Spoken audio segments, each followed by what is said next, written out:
रोग एकीकडे आणि इलाज दुसरीकडे. अन्न व औषध प्रशासनाची कारवाई संशयाच्या भोवऱ्यात. नृसिंहवाडीतील कथित भेसळ प्रकरणाकडे दुर्लक्ष का?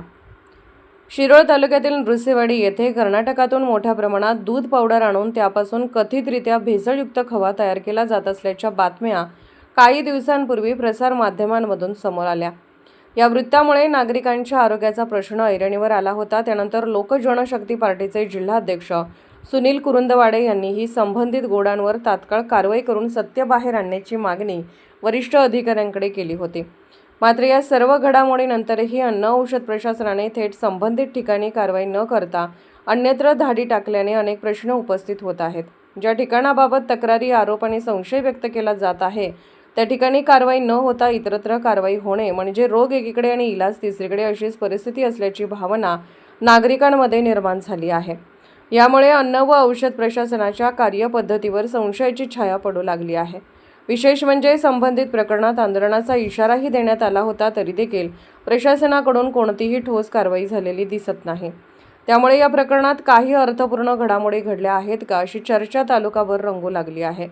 जनतेच्या मनातील संशय दूर करण्याऐवजी प्रशासनाची भूमिका अधिकच गूढ बनत चालल्याचे चित्र दिसत आहे.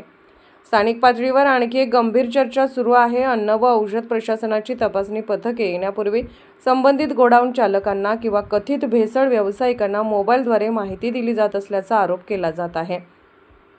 या चर्चेत किती तथ्य आहे याची चौकशी होणे आवश्यक असले तरी अशा चर्चा जनतेत होत असतील तर त्यामागील कारणे शोधण्याची जबाबदारी प्रशासनाचीच आहे. भेसळयुक्त अन्नपदार्थ हा केवळ कायद्याचा विषय नसून तो थेट जनतेच्या आरोग्याशी संबंधित गंभीर प्रश्न आहे.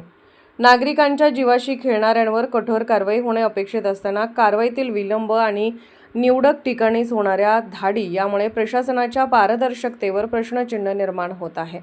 नृसिंहवाडीतील कथित भेसळ प्रकरणात सत्य काय आहे हे प्रशासनाच्या निपक्ष आणि कठोर कारवाईतूनच समोर येऊ शकते. अन्यथा अन्न व औषध प्रशासन जनतेच्या हितासाठी काम करते की भेसळखोरांच्या हितासाठी हा नागरिकांचा सवाल अधिक तीव्र होण्याची शक्यता नाकारता येणार नाही.